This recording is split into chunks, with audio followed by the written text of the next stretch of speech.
Y bueno, estoy aquí para rendir un poco de lo que vamos a hacer mañana con el Consejo Nacional de Salarios Mínimos. Bueno, mañana se reúnen, ¿esto a qué hora sería y quiénes forman parte de este consejo, directora? El Consejo Nacional de Salarios Mínimos es un consejo que fue creado en el año 2004. Está conformado por un representante del Estado, un representante del sector de los trabajadores y un representante del sector de los empleadores.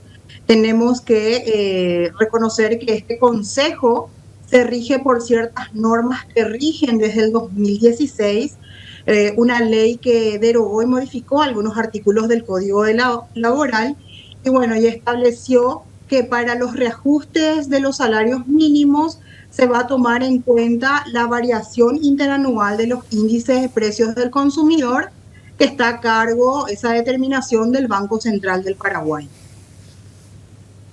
Bueno, y justamente conforme a lo que es ese índice de precio del consumidor se determina la inflación y la actualización, muchos dicen por ese motivo, no es un aumento propiamente dicho, es más bien un ajuste, porque lo que hacen es tratar de compensar esa pérdida del poder adquisitivo que se da por la inflación.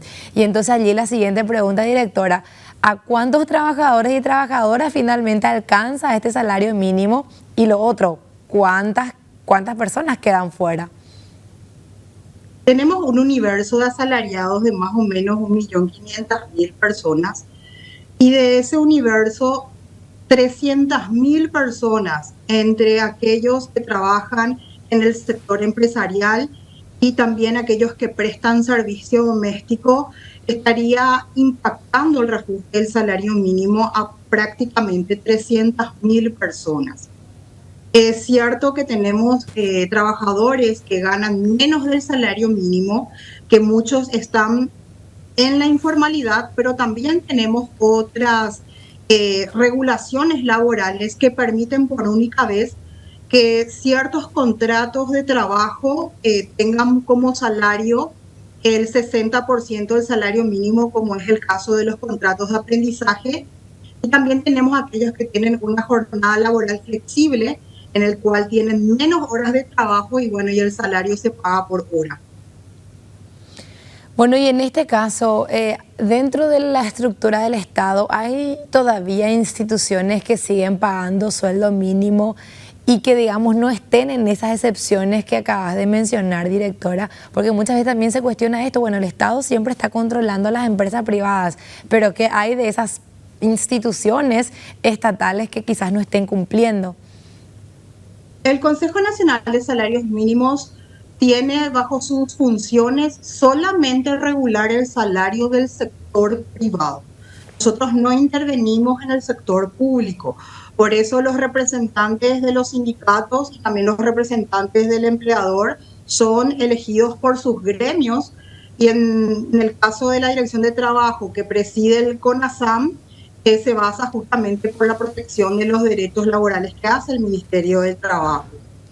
Para aclarar, nosotros solamente vamos a analizar el informe técnico del Banco Central del Paraguay, que va a abarcar a aquellos trabajadores del sector privado, aquellos que trabajan en relación de dependencia en el sector privado.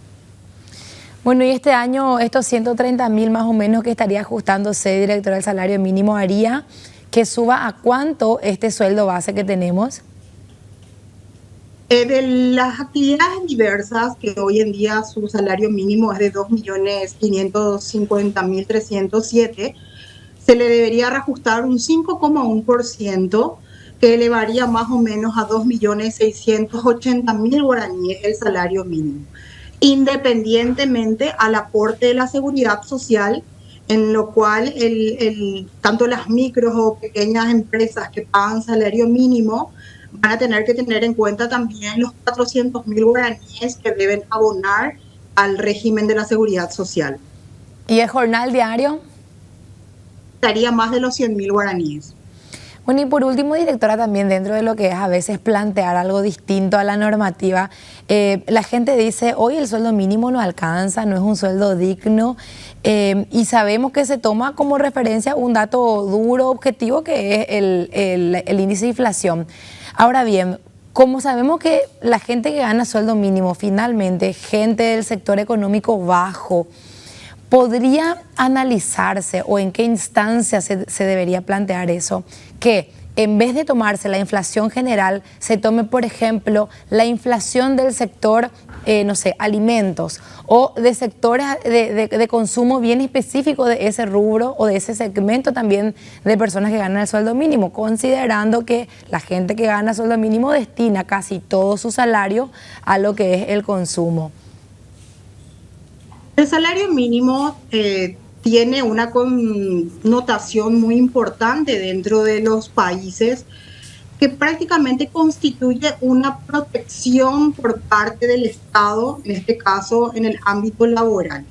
El salario mínimo es un piso salarial que se tiene que tener en cuenta para cualquier tipo de actividades económicas. En tal sentido, vamos a tener que admitir que los sectores, en el caso de los trabajadores, no van a reconocer y prácticamente el salario mínimo es insuficiente para cubrir sus necesidades.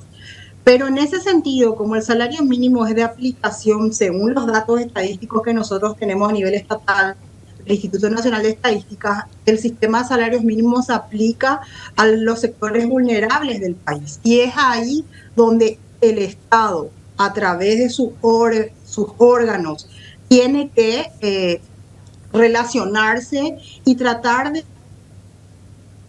prever otro tipo de salidas para que el ingreso económico del trabajador sea para cubrir la canasta básica, pero la seguridad social cubra todo lo que refiere a las prestaciones de salud, que también tengan participación otros entes estatales para el acceso a la vivienda digna por parte de los trabajadores que ganan un salario mínimo.